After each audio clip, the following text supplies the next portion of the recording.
ਸਤਨਾਮ ਸ਼੍ਰੀ ਵਾਹਿਗੁਰੂ ਸਾਹਿਬ JIO.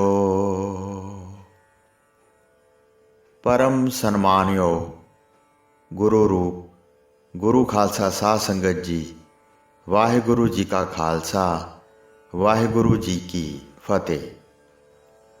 ब्रह्म ज्ञानी संत बाबा शाम सिंह जी दे परम सेवक संत बाबा साधू सिंह जी का दास नूं सन 1932 विच लाहौर विखे मिलाप होया ते उन्हां ने अपनी हड्ड बीती इस तरह सुनाई। महापुरुष संत बाबा शाम सिंह जी ने एक दिन उन्होंने कहा कि तुसी धर्मशाला दे सारे मुग खोल दिओ। असी हुक्म मन के आशीर्वाद लई।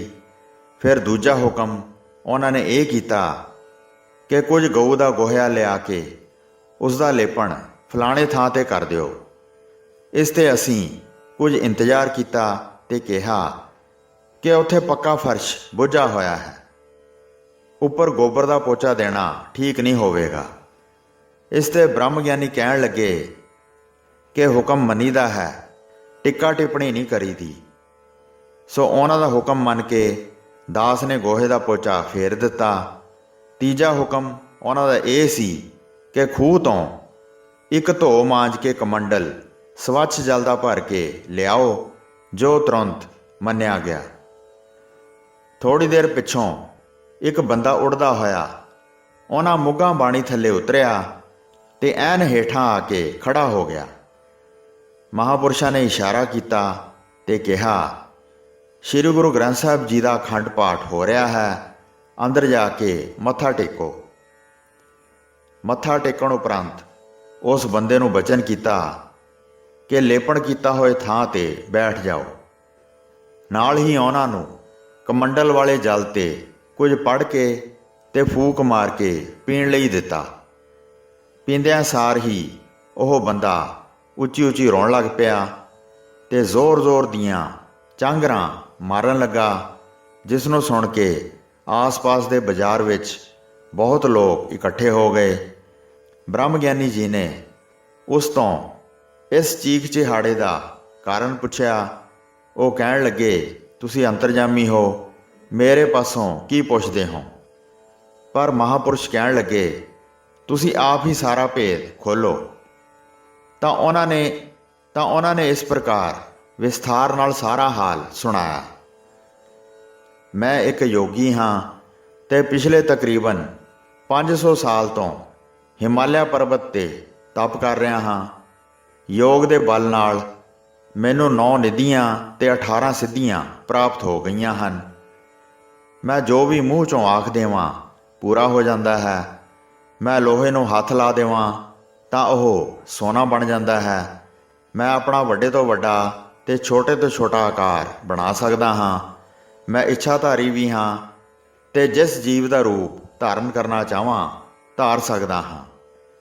मैं अपनी दिव्य दृष्टि नाल दूर तो दूर की चीज़ नूं देख सकदा हाँ।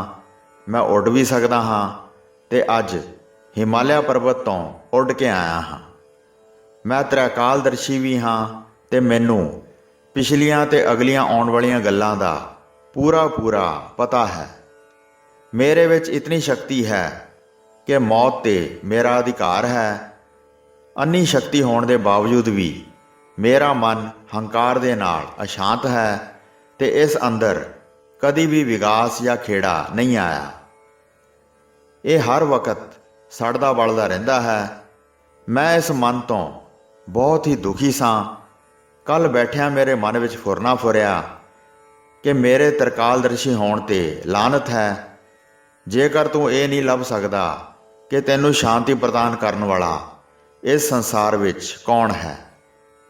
यह विचार के जद मैं अपनी दिव्य दृष्टि नाल सारे संसार विच नज़र मारी तां मैनू पता लगा कि केवल तुसी ही मेरा इलाज कर सकते हो।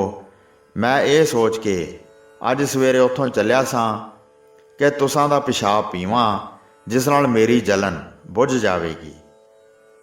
पर तुसी ऐने परोपकारी हो कि पेशाब की बजाय इस कमंडल चों जल पिला के ਉਹ ਆਨੰਦ ਤੇ ਮਸਤੀ ਬਖਸ਼ ਦਿੱਤੀ ਹੈ ਜੋ ਮੈਂ ਸੈਂਕੜੇ ਸਾਲਾਂ ਦੀ ਤਪੱਸਿਆ ਨਾਲ ਵੀ ਪ੍ਰਾਪਤ ਨਹੀਂ ਕਰ ਸਕਿਆ ਹਾਂ। ਇਹ ਮੇਰਾ ਰੋਣਾ ਮੇਰੀ ਅੰਦਰਲੀ ਤ੍ਰਿਪਤੀ ਤੇ ਸ਼ਾਂਤੀ ਦਾ ਚਿੰਨ੍ਹ ਹੈ। ਬ੍ਰਹਮ ਗਿਆਨੀ ਬਾਬਾ ਸ਼ਾਮ ਸਿੰਘ ਜੀ ਨੇ ਇਸ ਗੱਲ ਨੂੰ ਸੁਣ ਕੇ ਕੋਈ ਆਕੜ ਨਹੀਂ ਮਾਰੀ, ਸਗੋਂ ਬਚਨ ਕੀਤਾ ਕਿ ਯੋਗੀ ਰਾਜ ਜੀ, ਤੁਹਾਡਾ ਮਨ ਤਾਂ ਉਦੋਂ ਹੀ ਸ਼ਾਂਤ ਹੋ ਗਿਆ ਸੀ ਜਦ ਤੁਸਾਂ ਸਾਡਾ ਪਿਸ਼ਾਬ ਪੀਣ ਦਾ ਸੰਕਲਪ ਬਣਾਇਆ ਸੀ, ਕਿਉਂਕਿ ਦੂਜੇ ਦਾ ਪਿਸ਼ਾਬ ਉਹ ਹੀ ਪੀਂਦਾ ਹੈ ਜੋ ਆਪਣੇ ਆਪ ਨੂੰ ਨਖਿੱਧ ਸਮਝੇ। ਯੋਗੀ ਜੀ ਨੇ ਮੱਥਾ ਟੇਕਿਆ ਤੇ ਵਾਪਸ ਜਾਣ ਦੀ ਆਗਿਆ ਮੰਗੀ। ਬਾਬਾ ਜੀ ਨੇ ਥਾਪਣਾ ਦਿੱਤੀ ਤੇ ਉਹ ਮੁੜ ਉਹਨਾਂ ਮੁੱਗਾ ਥਾਣੀ ਹੀ ਸਿੱਧੇ ਉੱਪਰ ਨੂੰ ਚੜ੍ਹ ਗਏ। ਸੰਤ ਬਾਬਾ ਸਾਧੂ ਸਿੰਘ ਜੀ ਨੇ ਦੱਸਿਆ ਕਿ ਅਸੀਂ ਫਟਾਫਟ ਪੌੜੀਆਂ ਰਾਹੀਂ ਉੱਪਰਲੀ ਛੱਤ 'ਤੇ ਚੜ੍ਹ ਗਏ ਕਿ ਦੇਖੀਏ ਇਹ ਯੋਗੀ ਕਿੱਧਰ ਨੂੰ ਜਾਂਦਾ ਹੈ। ਉਹਨਾਂ ਨੇ ਦੱਸਿਆ ਕਿ ਉਹ ਯੋਗੀ ਜੀ ਦਰਬਾਰ ਸਾਹਿਬ ਦੇ ਐਨ ਉੱਪਰ ਚਲੇ ਗਏ ਤੇ 3 ਵਾਰੀ ਸਿਰ ਝੁਕਾ ਕੇ ਅਦਬ ਸਤਿਕਾਰ ਨਾਲ ਪ੍ਰਣਾਮ ਕੀਤਾ ਤੇ ਮੁੜ ਉੱਪਰ ਅਸਮਾਨ ਵੱਲ ਚੜ੍ਹਦੇ ਗਏ ਤੇ ਕੁਝ ਚਿਰ ਪਿੱਛੋਂ ਅੱਖਾਂ ਤੋਂ ਓਹਲੇ ਹੋ ਗਏ। ਇਸੇ ਤਰ੍ਹਾਂ ਭਾਈ ਵੀਰ ਸਿੰਘ ਜੀ ਦੇ ਪਾਸ ਇੱਕ ਯੋਗੀ ਆਇਆ ਜਿਸ ਨੇ ਆਪਣੇ ਯੋਗਿਕ ਬਲ ਨਾਲ ਮੌਤ 'ਤੇ ਅਧਿਕਾਰ ਪਾ ਲਿਆ ਸੀ। ਕਹਿਣ ਲੱਗਾ, ਮੈਂ ਸੁਣਿਆ ਹੈ ਤੁਸੀਂ ਬੜੀ ਭਗਤੀ ਕਰਦੇ ਹੋ, ਕੀ ਤੁਹਾਡੇ ਪਾਸ ਮੌਤ ਆਵੇ ਤੁਸੀਂ ਕਹਿ ਸਕਦੇ ਹੋ ਮੈਂ ਨਹੀਂ ਜਾਣਾ? ਉਹ ਹੱਸ ਕੇ ਕਹਿਣ ਲੱਗੇ ਕਿ ਮੇਰੇ ਤੁਹਾਡੇ ਦ੍ਰਿਸ਼ਟੀਕੋਣ ਵਿੱਚ ਬੜਾ ਫਰਕ ਹੈ। ਯੋਗੀ ਨੇ ਕਿਹਾ, ਉਹ ਕਿਸ ਤਰ੍ਹਾਂ? ਭਾਈ ਸਾਹਿਬ ਨੇ ਕਿਹਾ, ਮੇਰੇ ਪਾਸ ਜਦ ਮੌਤ ਆਵੇਗੀ ਮੈਂ ਉਸ ਨੂੰ ਪੁੱਛਾਂਗਾ ਤੈਨੂੰ ਕਿਸ ਨੇ ਭੇਜਿਆ ਹੈ। ਜੇ ਉਸ ਨੇ ਕਿਹਾ ਮੈਂ ਆਪਣੇ ਆਪ ਆਈ ਹਾਂ ਤਾਂ ਮੈਂ ਵੀ ਤੁਹਾਡੇ ਵਾਂਗ ਉਸ ਦੇ ਮੂੰਹ 'ਤੇ ਚਪੇੜ ਮਾਰਾਂਗਾ। ਪਰ ਜੇ ਉਸ ਨੇ ਕਿਹਾ ਮੈਨੂੰ ਗੁਰੂ ਨਾਨਕ ਦੇਵ ਜੀ ਨੇ ਘੱਲਿਆ ਹੈ ਤਾਂ ਮੈਂ ਖੜਾ ਖਲੋਤਾ ਹੀ ਉਸ ਨਾਲ ਤੁਰ ਪਵਾਂਗਾ। ਕਬੀਰ ਸਾਹਿਬ ਜੀ ਕਹਿੰਦੇ ਹਨ, ਕਬੀਰ ਸੰਤ ਮੂਏ ਕਿਆ ਰੋਈਐ, ਜੋ ਆਪਣੇ ਗ੍ਰਹਿ ਜਾਏ, ਰੋਵੋ ਸਾਕਤ ਬਾਪਰੇ, ਜੋ ਹਾਟਾ ਹਾਟ ਵਿਕਾਏ। ਸੋ ਸੰਤ ਮਰਦੇ ਨਹੀਂ ਹਨ, ਸਗੋਂ ਆਪਣੇ ਘਰ ਜਾਂਦੇ ਹਨ। ਉਹਨਾਂ ਨੂੰ ਪ੍ਰਭੂ ਸਤਿਕਾਰਦਾ ਹੈ। ਧਰਮਰਾਜ ਵੀ ਮੱਥਾ ਟੇਕਦਾ ਹੈ ਅਤੇ ਕਹਿੰਦਾ ਹੈ, ਨਾਮ ਧਿਆਇਣ ਸਾਜਨਾ, ਜਨਮ ਪਦਾਰਥ ਜੀਤ, ਨਾਨਕ ਧਰਮ ਐਸੇ ਚਵੈ ਕੀਤੋ ਭਵਨ ਪੁਨੀਤ। ਜਿਵੇਂ ਕੋਈ ਡਾਕਟਰ ਜੇਲ੍ਹ ਦੇ ਵਿੱਚ ਮਰੀਜ਼ਾਂ ਦਾ ਇਲਾਜ ਕਰਨ ਦੇ ਵਾਸਤੇ ਜਾਂਦਾ ਹੈ, ਉਹ ਜੇਲ੍ਹ ਦੇ ਉਸੇ ਗੇਟ ਥਾਣੀ ਅੰਦਰ ਵੜਦਾ ਹੈ ਅਤੇ ਉਸੇ ਗੇਟ ਥਾਣੀ ਬਾਹਰ ਨਿਕਲਦਾ ਹੈ ਜਿੱਥੋਂ ਕਿ ਜੇਲ੍ਹ ਦੇ ਕੈਦੀ ਆਉਂਦੇ ਜਾਂਦੇ ਹਨ, ਪਰ ਉਸ ਦਾ ਜੇਲ੍ਹ 'ਚ ਆਉਣਾ ਕੈਦੀਆਂ ਤੋਂ ਵੱਖਰਾ ਹੈ। ਜਨਮ ਮਰਨ ਦੋਹੂ ਮੈਂ ਨਾਹੀ, ਜਨ ਪਰਉਪਕਾਰੀ ਆਏ, ਜੀ ਦਾਨ ਦੇ ਭਗਤੀ ਲਾਇਨ, ਹਰ ਸਿਉ ਲੈਨ ਮਿਲਾਏ। ਨਾ ਓਏ ਜਨਮੈ ਨਾ ਮਰੈ, ਨਾ ਓਏ ਦੁਖ ਸਹਨ, ਗੁਰ ਰਾਖੇ ਸੋ ਉਬਰੇ, ਹਰ ਸਿਉ ਕੇਲ ਕਰਨ। ਸੋ ਉਹਨਾਂ ਲਈ ਜੰਮਣ ਮਰਨਾ ਇੱਕ ਖੇਡ ਹੈ, ਪਾਪ ਪੁੰਨ ਉਹਨਾਂ ਲਈ ਅਖੌਤੀ ਚੀਜ਼ਾਂ ਹਨ। ਮਨੁੱਖਾ ਜਨਮ ਜੋ ਸਾਨੂੰ ਮਿਲਿਆ ਹੈ, ਗੁਰ ਸੇਵਾ ਤੇ ਭਗਤ ਕਮਾਈ, ਤਬ ਇਹ ਮਾਨਸ ਦੇਹੀ ਪਾਈ। ਇਸ ਦੇਹੀ ਕੋ ਸਿਮਰੈ ਦੇਵ, ਸੋ ਦੇਹੀ ਭਜ ਹਰ ਕੀ ਸੇਵ। ਕਈ ਵੀਰ ਇਸ ਦਾ ਅਰਥ ਗਲਤ ਸਮਝਦੇ ਹਨ। ਉਹਨਾਂ ਦਾ ਖਿਆਲ ਹੈ ਕਿ ਗੁਰੂ ਦੀ ਸੇਵਾ ਅਤੇ ਭਗਤੀ ਕੀਤੀ ਤਦ ਸਾਨੂੰ ਇਹ ਮਨੁੱਖਾ ਜਨਮ ਮਿਲਿਆ ਹੈ। ਉਹ ਭੁੱਲ ਜਾਂਦੇ ਹਨ ਕਿ ਗੁਰੂ ਦੀ ਸੇਵਾ ਅਤੇ ਭਗਤੀ ਕੇਵਲ ਮਨੁੱਖਾ ਜਨਮ ਵਿੱਚ ਹੀ ਹੋ ਸਕਦੀ ਹੈ। ਸੋ ਇਸ ਦੇ ਸਹੀ ਅਰਥ ਇਹ ਹੀ ਬਣਦੇ ਹਨ ਕਿ ਜੇਕਰ ਗੁਰੂ ਦੀ ਸੇਵਾ ਅਤੇ ਭਗਤੀ ਕੀਤੀ ਜਾਵੇ ਤਦ ਹੀ ਮਨੁੱਖਾ ਜਨਮ ਸਫਲ ਹੁੰਦਾ ਹੈ, ਨਹੀਂ ਤਾਂ ਇਸ ਨਾਲੋਂ ਪਸ਼ੂ ਹੀ ਚੰਗੇ ਹਨ ਜੋ ਘਾਹ ਫੂਸ ਖਾ ਕੇ ਅੰਮ੍ਰਿਤ ਦੁੱਧ ਦਿੰਦੇ ਹਨ। ਪਸ਼ੂ ਮਿਲੇ ਚੰਗਿਆਈਆਂ, ਖੜ ਖਾਵੈ ਅੰਮ੍ਰਿਤ ਦੇਹ, ਨਾਮ ਵੀ ਹੋਣੇ ਆਦਮੀ, ਤ੍ਰਿਗ ਜੀਵਨ ਕਰਮ ਕਰੇ।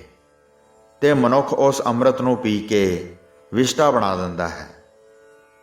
ਅੰਨ ਦੇਵਤਾ, ਪਾਣੀ ਦੇਵਤਾ, ਬੈਸੰਤਰ ਦੇਵਤਾ ਲੂਣ, ਪੰਜਵਾਂ ਪਾਇਆ ਕਿਰਤ, ਤਾਂ ਹੋਆ ਪਾਕ ਪਵਿੱਤ, ਪਾਪੀ ਸਿਉ ਤਨ ਗੱਡਿਆ, ਥੁੱਕਾਂ ਪਈਆਂ ਤਿੱਤ।